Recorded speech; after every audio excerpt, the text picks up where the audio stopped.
അതിന് മറുപടി ഹരിത പറയും. കൊള്ളാം. മറുപടി ഹരിത പണയും പോലും.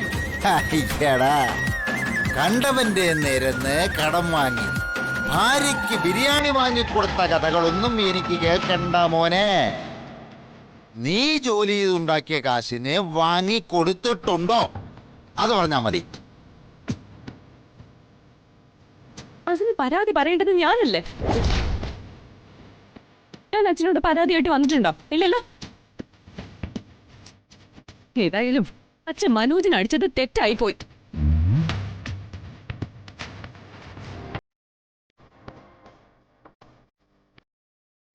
മനോജ് തിരിച്ചടിക്കാത്തതേ അവന് തണ്ടും തടി ഇല്ലാഞ്ഞിട്ടല്ല, നിന്റെ അച്ഛനായതുകൊണ്ടാ.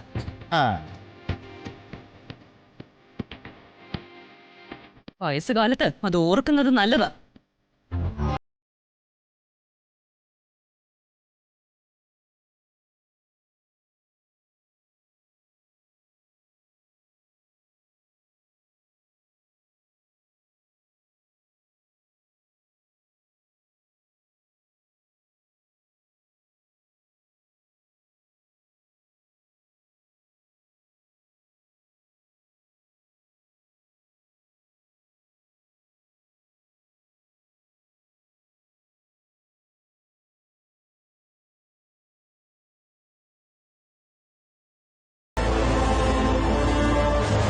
അവരവർക്ക് അവരവരുടെ ഭർത്താവും ഭാര്യയും എല്ലാം വലുത് തന്നെയാണ്.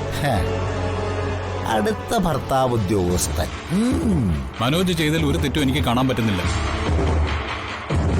പറ്റില്ല. കാരണം ഇവനെപ്പോലെ നിനക്കും ജോലിയും കൂലിയൊന്നും ഇല്ലല്ലോ.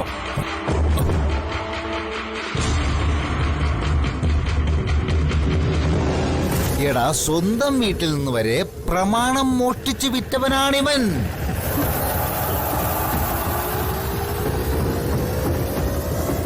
ഇവൻ അർദ്ധരാത്രിയിൽ ഈ വീട്ടിൽ കയറിയിട്ടുണ്ടെങ്കിൽ അതും മോഷ്ടിക്കാൻ തന്നെയാ ഉറപ്പ്.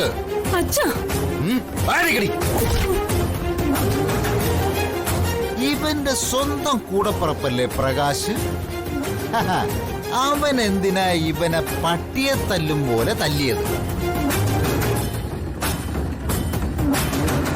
അത് മദ്യപിച്ച് നാലുകാലിൽ വന്നു കയറിയൊന്നുമല്ല. പ്രകാശിന്റെ മുറിയിൽ കയറി അവന്റെ പണം മോഷ്ടിക്കാൻ നോക്കിയതിനാ.